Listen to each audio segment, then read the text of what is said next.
Goliath, the famous giant mentioned in 2 Samuel 21:19, has left an enduring mark in history through the biblical narrative. Hailing from the Philistine camp, he wasn't just any giant. He was a formidable champion, an armored charioteer, whose intimidating stature is vividly described in 1 Samuel 17:4.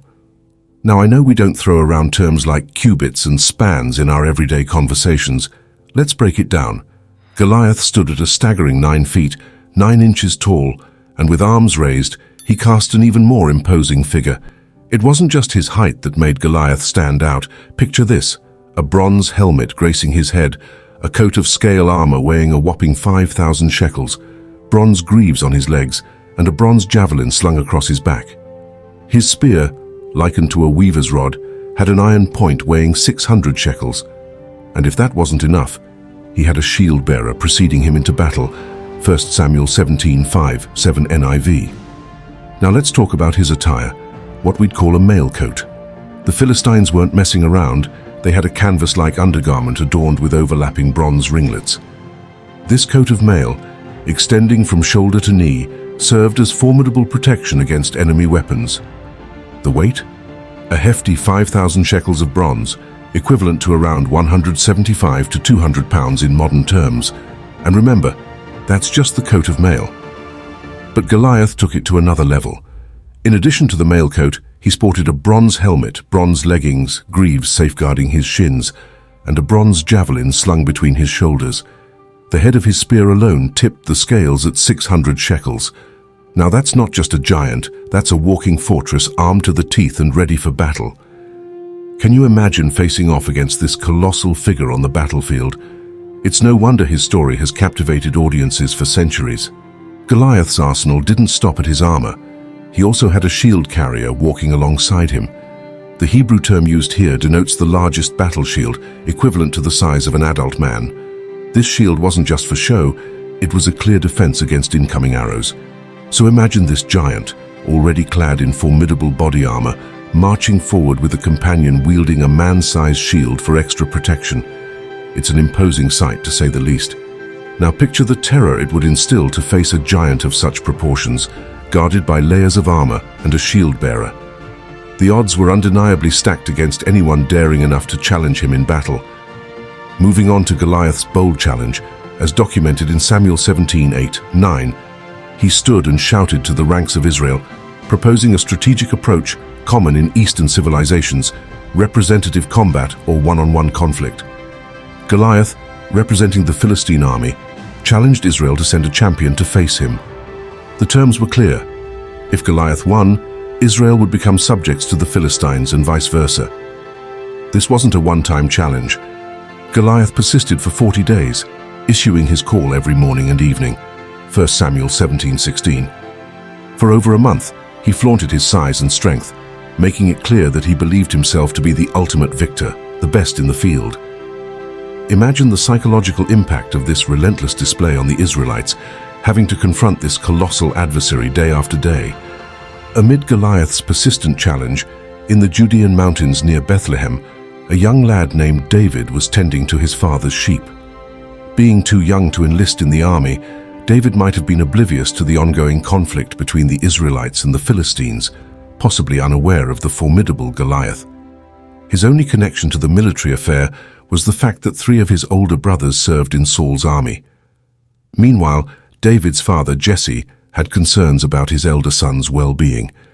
Recognizing his own limitations due to age, he turned to David with a crucial task. "David, I need you to run an errand for me," Jesse instructed. "Take this roasted grain and these loaves to your brothers in the camp. Also, deliver these cuts of cheese to the commander of their 1,000.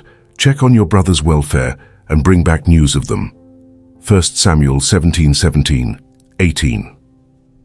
Early the next morning, David left the sheep under a keeper's watch, following Jesse's instructions. As he approached the Israeli camp, the sounds of preparation for battle reached his ears. Intrigued, David ventured closer, initially intending to observe. However, as he greeted his brothers at the front lines, leaving his belongings with a baggage handler, the booming voice of Goliath, the Philistine champion, rang out with his usual defiance, 1 Samuel 17:20-23. Picture this scene. David, a shepherd boy, stepping onto the battlefield, unknowingly entering the epic confrontation between the Israelites and Goliath. Little did he know that his presence on this day would lead to a remarkable turn of events. Standing with his 3 brothers, David suddenly hears a thunderous cry echoing across the valley. Instantly, everyone nearby scrambles back, seeking refuge inside their tents. The men of Israel, upon seeing the imposing figure of Goliath, flee in fear. 1 Samuel 17:24. It's crucial to note that this is David's first encounter with the giant from Gath, and he's unaware of the challenges the Israelites have faced for the past 40 days. As he gazes across the battlefield, witnessing the towering figure clad in armor, shouting threats and curses at the God of Israel, David is filled with righteous anger. On the 41st day of the standoff, David turns to the men standing beside him and questions, "What will be done for the man who kills this Philistine and removes the reproach from Israel? Who is this uncircumcised Philistine to taunt the armies of the living God?" The people respond in agreement, pledging a reward for the one who defeats Goliath. 1 Samuel 17:26-27. David's resolve leads him to King Saul, declaring, "Let no one lose heart because of this Philistine. I will go and fight him."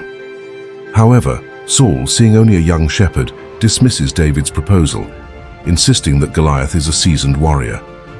Unfazed, David recounts his experiences defending his father's sheep from lions and bears, emphasizing that this Philistine will meet the same fate for defying the armies of the living God. In this pivotal moment, David, adorned in his humble shepherd robes, armed with nothing but his sling and staff, stands ready for the face-off with Goliath. Saul, attempting to prepare him for battle, dresses David in his own tunic and places a coat of armor and a bronze helmet on him. Uncomfortable and unaccustomed to these, David opts for his familiar shepherd's attire and tools, choosing simplicity over the grandeur of armor and swords. 1 Samuel 17:32-40. As David readies himself, the colossal Philistine, shield-bearer in tow, advances toward him. Looking David up and down, Goliath scorns him as a mere boy, despising his youth and appearance. He taunts David, questioning his choice of sticks as weapons and cursing him by his gods. In response, David fearlessly declares, "You come against me with sword and spear, but I come against you in the name of the Lord Almighty, the God of the armies of Israel, whom you have defied." He prophesies that the Lord will deliver Goliath into his hands, and he vows to strike him down, cut off his head, and present the Philistine army as carcasses to the birds and wild animals. David is not just fighting a physical battle, he is standing firm in his faith and trust in the Lord. 1 Samuel 17:41-46. Consider the extraordinary possibilities unfolding as this shepherd boy faces off against the mighty Goliath, armed not with conventional weapons, but with unwavering faith and a determination to showcase the power of the God of Israel to the entire world. Unfazed by the towering Goliath and armed only with a sling and a stone, David faced the monstrous giant clad in 200 pounds of armor. With a swift whoosh, whoosh, whoosh, David's stone found its mark, reducing Goliath to the size of a bag of rocks. The victory belonged to the Lord, showcasing that it's not by sword or spear, but by divine intervention that battles are won.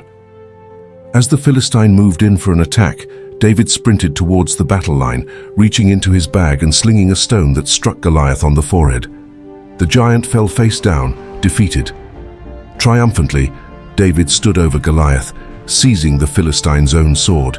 With swift precision, he cut off the giant's head. Witnessing their champion's demise, the Philistines scattered, and the men of Israel and Judah pursued them, routing them to the gates of Ekron. The Israelites, upon their return, looted the Philistine camp. David, bearing the head of the fallen giant, brought it to Jerusalem and placed Goliath's weapons in his own tent. The Philistines, realizing their champion was no more, had no choice but to retreat. The victory, a testament to David's courage and faith, marked a decisive turning point in the conflict. 1 Samuel 17:54 concludes the legendary tale of David and Goliath, a narrative that has become one of the most well-known stories in the Bible.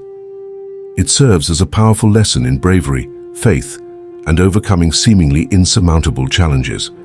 The question of Goliath's origin sparks scholarly debates, with some proposing that he might have been a Nephilim, a race mentioned in the Bible.